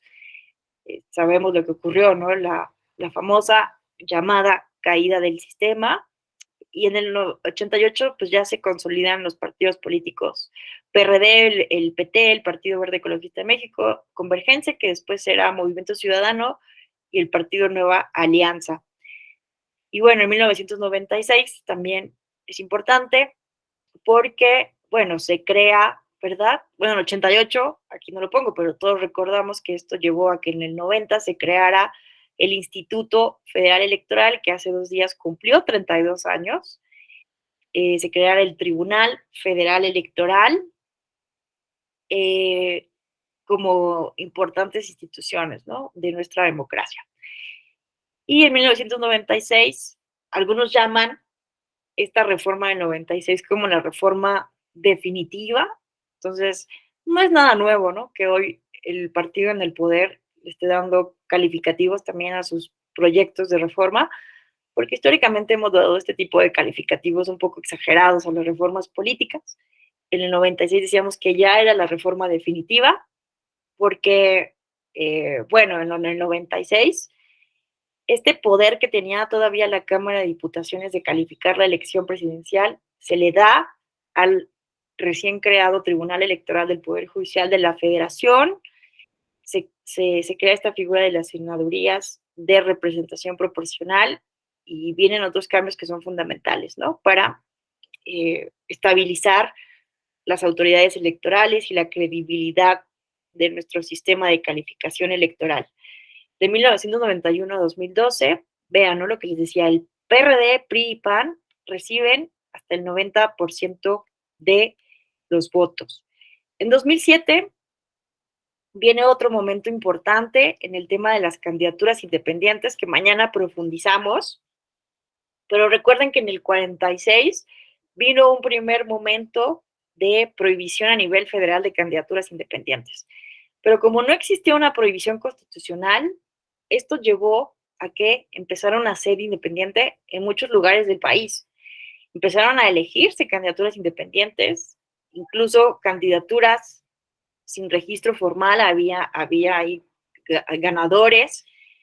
Entonces empezó a cuestionarse, ¿no?, este monopolio. ¿Por qué solamente los partidos políticos? Sonora y Yucatán legislaron para incorporar la figura de las candidaturas independientes entre estos años. ¿Y qué pasa? Que los legisladores federales se espantan, los partidos políticos se espantan, y entonces ponen el monopolio constitucional en 2007, la prohibición constitucional. Y bueno, también en el 2007 cambiaron las condiciones de las coaliciones. En 2012 viene la incorporación de las candidaturas independientes. Influye mucho, evidentemente, la denuncia de Carlos Castañeda ante la Corte Interamericana de Derechos Humanos, que condena parcialmente al Estado mexicano, aunque ojo, no por el tema de las candidaturas independientes, porque recordemos que en 2006 Jorge Castañeda busca registrarse como independiente a la presidencia de la República. El Instituto Federal Electoral, en aquel entonces todavía era IFE, le niega el registro porque no hay no hay reglamentación legal, además de que hay un claro monopolio constitucional de los partidos. Entonces recurre a la Corte Interamericana de Derechos Humanos porque el Tribunal Electoral en el 2006 tenía vedado por la Suprema Corte la facultad de realizar control difuso de constitucionalidad, ¿no? Que hasta el 2007, justo a partir de esta condena parcial de la Corte Interamericana al Estado mexicano, se reconoce formalmente el papel del tribunal para realizar control difuso de constitucionalidad. Y también, esto es muy importante, por fin se pone en la ley de manera expresa que el tribunal puede controlar los actos partidistas a partir del JDC. Vamos a ver, ¿no? Que desde la creación del Tribunal Electoral en 1996 se había asumido como un tribunal constitucional, ¿no? Pero bueno, sobre el tema de los partidos políticos, empiezan a llegar JDCs, juicios para la protección de los derechos político-electorales de la ciudadanía, pero estos juicios, en un primer momento, en una primera etapa, que va de 1990, 96 a 99 básicamente, se desechan todos estos JDC porque se consideraban que eran improcedentes. El legislador, en el 96 de la Ley General del Sistema de Medios en materia de impugnación, de medios de impugnación en materia electoral, no contempla a los partidos políticos como autoridades responsables. Entonces no se pueden impugnar sus actos porque no son autoridades responsables. Pero empieza a cambiar la interpretación, esta interpretación estrecha de la ley general a una interpretación más amplia, y en un primer momento, en una segunda etapa, que va básicamente de 1999 al 2003, empieza a conocer el Tribunal Electoral de actos partidistas, pero de manera indirecta, a partir de impugnaciones de actos del Instituto Federal Electoral, porque recordemos que el Instituto Federal Electoral es el encargado de revisar los estatutos partidistas, que sean constitucionales y convencionales, ¿no? Entonces, cuando se impugnaba esto o cualquier otro acto de revisión del IFE, entonces, hacia los partidos políticos, de manera indirecta el tribunal conocía. Pero es en 2003 con una sentencia histórica en donde se reconoce a los partidos políticos como autoridades responsables, se equipara la jurisdicción del partido a la jurisdicción del Estado, y es entonces que procede el JDC para impugnar actos partidistas, pero ojo, recordemos que se deben de agotar antes las instancias previas en el partido político para acudir a la jurisdicción del Tribunal Electoral. Porque algo muy importante de los partidos que no se nos debe olvidar es que gozan de autonomía y del principio de autogobierno. Entonces, lo ideal es que sean ellos, por sí mismos, los partidos políticos, que resuelvan sus conflictos, y hasta que no sea posible resolverlos por las instancias partidistas, que solo debe de haber un órgano de justicia nacional, pero debe haber también medios alternativos de solución de controversias. Esto se establece a partir de 2014. Entonces, es muy importante que se agoten estas instancias partidistas antes de acudir a la jurisdicción del Tribunal Electoral, ¿no? Porque hay mucha crítica de por qué el tribunal se mete en los asuntos de los partidos políticos. Bueno, es porque los partidos políticos son entidades de interés público, reciben financiamiento público, deben de seguir fines constitucionales importantísimos, y si bien gozan con el principio de autonomía y autogobierno, cuando están en juego derechos de las militancias partidistas, pues no se puede ignorar esta situación, ¿no? Entonces, siempre que hablo de democracia partidista, pienso en un equilibrista, ¿no? Pienso en una persona que va a ver una cuerda floja. Así son más o menos la lógica que deben de seguir los operadores jurídicos cuando aborden casos de justicia intrapartidista, evitar intervenir lo menos posible, a menos que sea necesario y estén ya en juego, ¿no? La tutela de derechos político-electorales de las personas militantes. Bueno, seguimos. ¿Qué hora es? Bueno, hasta aquí. Bueno, déjenme terminar con esto y ya les doy el uso de la voz, por si quieren mencionar algo. Vamos a terminar con este repaso histórico de las transformaciones normativas a la regulación de partidos políticos. Bueno, en 2012 se reincorporan, ¿no?, las candidaturas independientes. Influye, como mencionaba en gran parte, esta condena parcial de la Corte Interamericana de Derechos Humanos del Estado mexicano, pero no se condenó, ¿no?, por el tema de las candidaturas independientes, porque esto entra en el margen de apreciación nacional de cada estado. No es una obligación convencional que existan candidaturas independientes, siempre que existan otras vías, ¿no? Para permitir el derecho al sufragio pasivo, esto es lo que ha dicho la Corte, pero se condenó al Estado mexicano por no contar con un recurso eficaz, efectivo, para realizar este control difuso de constitucionalidad, ¿no? Entonces, como el amparo es improcedente en materia electoral y la Corte había dicho que el tribunal no tenía facultades de control difuso de constitucionalidad, pues estaba en un limbo jurídico, ¿no?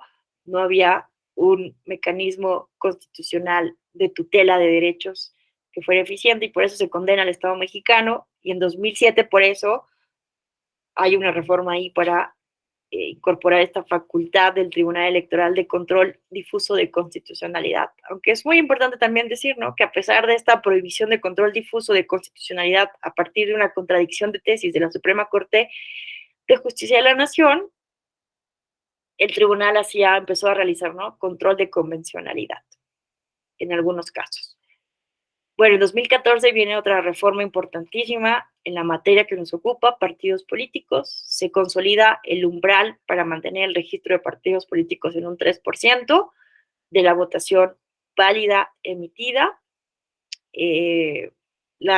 Vimos, ¿no?, que esto es muy importante porque los partidos que han estado registrándose, los nuevos partidos que han estado registrándose en los últimos años, que compitieron en 2021, pues perdieron este registro, no alcanzar este 3%, ¿no? Entonces, una regla, un umbral muy importante, que también sirve para la asignación del principio de representación proporcional. Se reincorpora la figura de la reelección legislativa, aunque los especialistas señalan que es una reforma descafeinada, porque se introdujo un candado. Solamente puede lanzarse a la reelección quienes vayan inscritos por el mismo partido político que los lanzó, ¿no? A menos que antes de la mitad del periodo del cargo de elección popular renuncien a ese partido político. Entonces, en realidad, siguen respondiendo, ¿no?, los cargos de elección popular a lo que diga el partido político. Además de que, pues, se ha dicho que la reelección no es un derecho humano como tal, sino que es una dimensión del derecho al sufragio pasivo, entonces no está garantizada la reelección en automático, ¿no? Entonces, bueno, no vamos a ver los efectos positivos de la reelección legislativa en lo inmediato, ¿no? Tendrán que pasar otros ajustes para que podamos ver sus efectos positivos. Pero algo importantísimo es que en 2014 pues, se publica la Ley General de Partidos Políticos, que con anterioridad las normas relativas al registro, sanciones, justicia intrapartidista, etcétera, etcétera, estaban pues en el COFIP anterior y en otras normas, pero se hablaba de la necesidad de que las reglas exclusivamente de los partidos políticos estuvieran concentradas en un solo cuerpo normativo para darle coherencia y sistematicidad a estas reglas. Entonces, por eso, ¿no?, se hace una ley específica, Ley General de Partidos Políticos, donde queda definido con claridad, ¿no?, el impacto de las carreras políticas, los 3,000 militantes que se deben de registrar en 20 entidades federativas, o bien 300 militantes en por lo menos 200 distritos, que generalmente se recurre a esto segundo. Es más fácil hacer 300 asambleas, bueno, más bien 200 asambleas con 300 militantes que juntar 3,000 personas, ¿no?, en 20 entidades para lograr el registro de un partido político. Pero esta es la crítica, ¿no?, que es mucho más fácil crear un partido político que lograr el registro de una candidatura independiente que necesita a nivel presidencial, ¿no?, el 1% de la lista nominal de electores, con ese mismo grado de porcentaje en al menos 17 entidades federativas, ¿no? Entonces, está muy complejo juntar en las 17 entidades federativas este 1% del padrón electoral. Vean por ello, ¿no?, porque cuando se crea, ¿por qué deciden, ¿no?, los partidos políticos hacer asambleas con menos personas, pero en un número mayor de entidades federativas? En 2015, con estas modificaciones, se estabiliza a 5.6 el número de partidos efectivos, PRI, PAN, PRD, solo consiguen el 61% de los votos y Morena y PRI llegaron a la escena política. En 2018 se reduce a 4.4 los partidos efectivos y bueno, ¿por qué se transforma? Bueno, esto lo podemos discutir si gustan. ¿Por qué consideran ustedes, ¿no? que hubo un reacomodo en nuestro sistema de partidos? Lo que hemos tratado de hacer en esta hora y media a vuelo de pájaro, disculpen la brevedad y la rapidez de las reflexiones, pero lo que hemos tratado de hacer es de vislumbrar cómo se ha ido construyendo el sistema de partidos en México y cómo se ha ido transformando de un sistema que inicia con este ideario tecnológico del poder de calles, ¿no? A partir de la muerte de Obregón en 1929, que se crea un sistema de partido hegemónico fuerte, un sistema presidencialista, donde después de 2 crisis políticas importantísimas empieza la liberalización del sistema político. El 68, el 77 y el 88 son los momentos de crisis política más importante,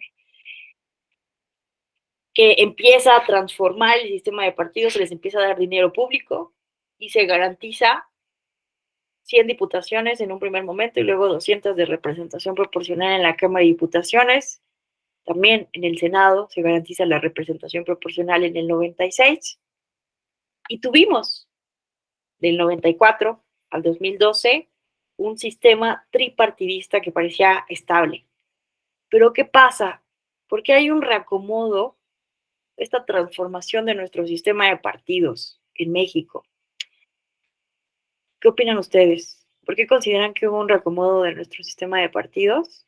Y Morena llega, un partido nuevo, llega con tanto empuje en 2018. ¿Cómo ven ustedes? ¿Qué opinan? Está complejo, ¿no?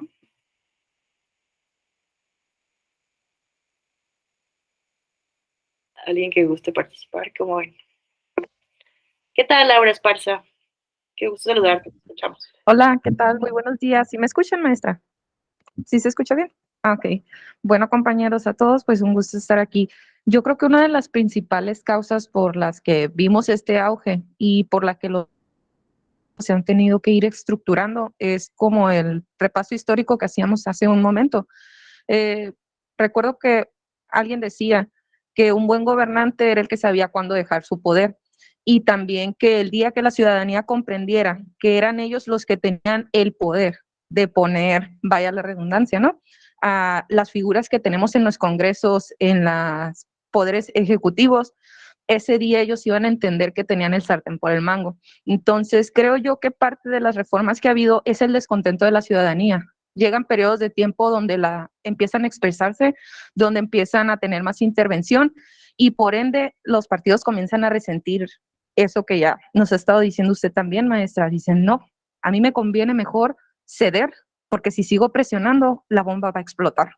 Esto es lo que ha pasado con nuestros sistemas. Por eso hemos pasado por tantos cambios históricos a lo largo del sistema político que tenemos, perdón, porque llega un momento en que quieren tener poder y la bomba va a explotar o explota. Entonces, ocasiona que haya reestructuraciones, ocasiona que veamos cambios en la política ciudadana, en la participación ciudadana, perdón, y pues esa sería nada más mi intervención, maestra. Muchas gracias a todos. Gracias a ti, qué interesante esto que planteas. Muchas gracias, Laura Esparza. ¿Alguien que quiera compartir tu punto de vista? Veo a Gerardo Vega como que quiere, como que no quiere. Si me permite, doctora, sí, es que es un tema muy difícil porque en México juegan mucho con las emociones. Los partidos políticos, bueno, las últimas 2, 3 elecciones, más que sea una lucha de propuestas de crecimiento, propuestas políticas, es una lucha de emociones de, mira, que la regó en esto, yo lo haría mejor. Y ya que estás, el otro, el que perdió hasta todo el periodo está, ¿ya viste? ¿No que lo ibas a hacer mejor? ¿No que lo ibas a hacer mejor? Y así estamos, brincando de concurso de popularidad en concurso de popularidad.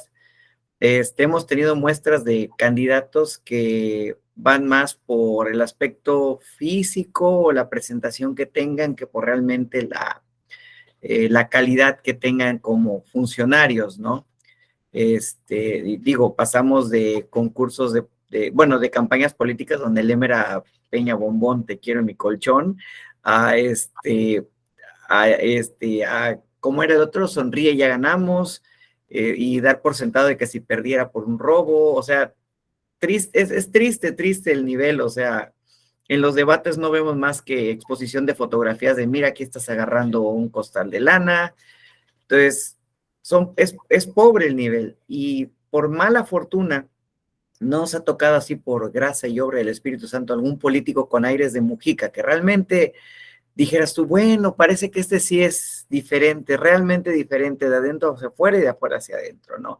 Alguien que realmente no demuestre que tenga un interés por enriquecerse o por figurar de otras maneras, ¿no? Porque tristemente nuestros políticos cuando se van nos deja la sensación de, bueno, hay que seguir la ruta del dinero y ver qué empresas tiene ahora él, sus primos, sus tíos, sus sobrinos, etcétera, ¿no? Esa es mi perspectiva, o sea, estamos en un callejón y yo sigo pensando, creo que la único que nos queda a la ciudadanía es que algún valiente se aviente realmente por la candidatura independiente y que la ciudadanía pueda hacer ese análisis de buscar una opción ahí, porque creo que las demás opciones ya no satisfacen realmente a lo que ocupa el pueblo mexicano. Bueno, es mi opinión.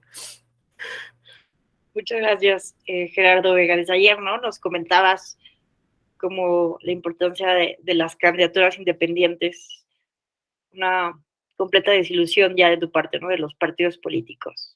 Vamos a ir, ¿no? Mañana reforzando esta reflexión, a ver qué podemos decir, ¿no? De las candidaturas independientes. ¿Qué tanto posibilitan esto realmente? Muchas gracias, Gerardo. Qué interesante.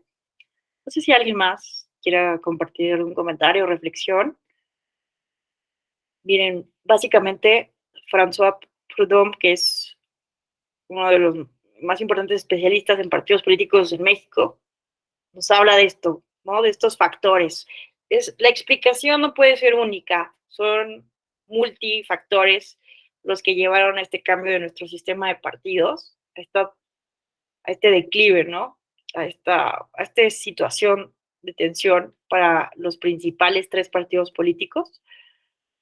Y en primer lugar, Proudhon habla del voto de castigo al PRI, ¿no? El PRI no pudo recuperarse después de Ayotzinapa y la Casa Blanca. Y esto se puede revisar, ¿no? En encuestas de percepción, eh, en estos indicadores que miden, ¿no? La aprobación de los presidentes. No pudo recuperarse el PRI en general, bueno, Enrique Peña Nieto, y esto le pega también obviamente al partido político después de Ayotzinapa y la Casa Blanca. Conflictos internos en el PAN, ¿no? Recordemos, ¿no? El contexto de la selección de candidaturas para el 2018, ¿no? Hay conflictos muy fuertes dentro del Partido Acción Nacional, que llevan incluso, ¿no? A Margarita Zavala a renunciar al partido político en ese momento y a irse por la vía independiente, ¿no? Un poco como lo que nos dice nuestro compañero Gerardo, de que debe existir otra posibilidad, ¿no? Entonces, hay un conflicto interno en el PAN, bueno, todos recordaremos, ¿no? La tensión con Anaya y que tenía la presidencia y las múltiples impugnaciones que hay también sobre abusos sobre explotación de su presidencia en el partido, etcétera, ¿no? Y hay también, el PRD también está en problemas. Después de la elección de 2012, hay un grupo en el PRD que apoya el desconocimiento de las elecciones de Andrés Manuel López Obrador, pero hay otro grupo en el PRD que ya no apoya esta controversia de las elecciones y hay una escisión, la llama Proudhon, una decisión exitosa del PRD que se va a la creación de Morena, ¿no? Entonces, pues básicamente hay momentos complejos para los tres principales partidos políticos, aunado, ¿verdad?, a un contexto de déficit de democracia interna. Proudhon nos habla de esta problemática histórica para garantizar que las bases puedan tener acceso a cargos de elección popular. Y esto tiene una explicación, ¿no?, que debemos de tener en cuenta. Para mí, la tensión más importante con la que estamos lidiando cuando hablamos de partidos políticos y democracia es esta relación inversamente proporcional que existe entre la lucha del poder político de los partidos políticos que buscan ganar elecciones y garantizar democracia interna. Miren esto nos dice la ciencia política, ¿no? Mientras más democrático sea el partido, menos posibilidades de ganar elecciones y ser competitivos hay. No es casualidad, ¿no?, que, como nos decía su compañero, déjenme recordar su nombre, Damián, no es casualidad, ¿no?, que el PAN tenga reglas mucho más específicas para generar las candidaturas, ¿no? Si ustedes revisan los estatutos del PAN, se necesita evaluar la competitividad, ¿no?, de las candidaturas. Morena nos ha dicho, ¿no?, en foros, en este tipo de diplomados, que han tenido problemas para ser competitivos en algunos estados, más allá de la fuerza y el arrastre que tienen por Andrés Manuel López Obrador, pero han tenido problemas cuando son electos por sorteo, ¿no?, por insaculación. Es un método muy democrático, pero ¿qué pasa? Que se elijan por sorteo no garantiza que esas personas sean realmente competitivas a nivel municipal o a nivel local. Entonces, ¿por qué los partidos políticos naturalmente no son democráticos? Esto nos lo dice Robert Michels en este libro que les recomiendo mucho leer, que se llama Un estudio sociológico de la oligarquía, tendencias en la modernidad democrática, partidos políticos. Es el primero en estudiar básicamente a profundidad cómo funcionan los partidos políticos en su interior y habla de la ley de hierro de la oligarquía. Básicamente nos dice, quien habla de organización, habla de oligarquía. No solo los partidos políticos, sino, como bien nos dijo Damián, sucede en todas las organizaciones, que todas tienden a ser jerárquicas, ser verticales. ¿Por qué? Como en una pirámide. Porque las decisiones se toman de manera más efectiva, más rápida, más contundente, cuando son tomadas por una o pocas personas. Entonces, eso lo podemos ver en cualquier lugar, ¿no? Si ahorita les dijera, bueno, los que no sé, después de aquí, imagínense que todos estuviéramos en Ciudad de México, estas 16 personas, después de aquí, ¿a dónde nos vamos a desayunar? Vamos a decidir. Seguramente nos llevará mucho más tiempo si le pregunto a cada uno de ustedes cuál es su restaurante favorito de la Ciudad de México para desayunar. Bueno, o imagínense que estamos en otro lugar, ¿no? Porque luego somos muy chilangocentristas, pero cualquier otro lugar. Imagínense que estamos en Veracruz y queremos ir a desayunar. ¿A dónde vamos? Y si yo le pregunto la opinión a cada uno de ustedes cuál es el mejor lugar, seguro algunos querrán ir a la tradicional parroquia, ¿no?, de Veracruz, pero otros dirán, no, ya qué aburrido, vámonos a otro, y empezará a generarse diferentes opiniones. Entonces, será más fácil siempre, imagínense que yo imponga o yo diga, no, pues nos vamos a la parroquia de Veracruz. Bueno, hay dos, creo, ¿no?, en Veracruz. Nos vamos a tal, bueno, no sé cuántas sucursales hay, eso no importa, pero yo decido. Es mucho más fácil tomar decisiones cuando las toma una persona o un grupo pequeño de personas que someter a, a la validación de las masas o de la mayoría las decisiones políticas. Entonces, si los partidos políticos necesitan tomar decisiones efectivas para ser competitivos frente a otros partidos políticos, pues van a tener una tendencia natural a no considerar a las bases. Pero eso es una paradoja, es una contradicción. Pero eso evidentemente va en contra de la democracia interna, de garantizar democracia interna al interior de los partidos políticos. Entonces, vamos a ver que esa es una de las tensiones y contradicciones más importantes con las que tenemos que lidiar cuando hablamos de partidos políticos, ¿no? Pero esa falta de democracia interna que se explica por una cuestión de poder, natural del poder político, pues está generando, ¿no?, problemas de renuncia masiva de la militancia. Y bueno, aunado a lo que nos dice su compañera, ¿no?, del descontento de la ciudadanía, ¿no?, con los partidos políticos, con estas figuras. Estamos en un país con situaciones históricas muy complejas, problemas estructurales de inseguridad, de violencia, donde parece ser que los partidos políticos no responden a estas soluciones. Los expertos también a nivel internacional, quienes estudian los partidos políticos, nos dicen que este desencanto también tiene que ver con la exclusión, ya sea consciente o inconsciente, de mujeres y otros grupos de los partidos políticos, que son realmente los que sufren los problemas estructurales en las sociedades contemporáneas. Entonces, si quienes toman las decisiones en los partidos políticos están ajenos a las problemáticas reales, y estas personas que viven día a día los problemas no forman parte de estas cúpulas partidistas, pues no hay un diálogo en términos de gobernanza, ¿no? No hay un diálogo en términos de política pública para resolver de la mejor manera los problemas sociales y públicos.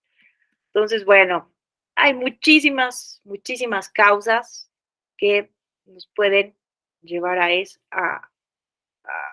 nos pueden, ¿no? No podemos tener una solución, respuesta única de por qué se está transformando así nuestro sistema de partidos, pero lo que es cierto, ¿no?, es que hay una necesidad de renovación por parte de estos institutos políticos en caso de que quieran seguir los partidos políticos tradicionales, mantenerse, y los partidos políticos novedosos, pues también, ¿no?, como Morena, seguir en el poder. Pero bueno, aquí vamos a dejarle el día de hoy. Les voy a compartir esta presentación para que estudien de aquí a mañana las infografías que explican básicamente por qué algunos partidos políticos lograron el registro y otros no en el contexto de 2018, que causó mucha polémica, ¿no? Aquí viene un ABC, ¿no?, de por qué el registro de Fuerza Social por México, redes sociales progresistas y Grupo Social Promotor de México fue controversial, ¿no? Si hubo intervención gremial, si hubo financiamiento no transparentado, que en el caso de Fuerza por México, pues le costó, no, a México Libre le costó el registro, ¿no? Entonces, ya no nos dio tiempo de platicar de esto, pero les pido que por favor revisen estas infografías. También el número de expediente de cada sentencia, por si quieren revisarlos. Y mañana, si tienen alguna duda, lo discutimos a primera hora y entramos de lleno al tema de las candidaturas independientes. No sé si hasta aquí alguien quisiera hacer alguna pregunta, comentario, cuestionamiento, aportación.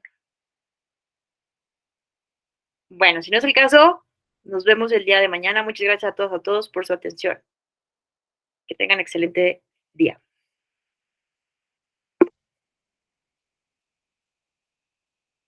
Buen día a todas y todos. Gracias por su atención. Gracias, Luis Jaime. Buen día. Gracias, Ale. Buen día. Bye, bye. Bye, bye.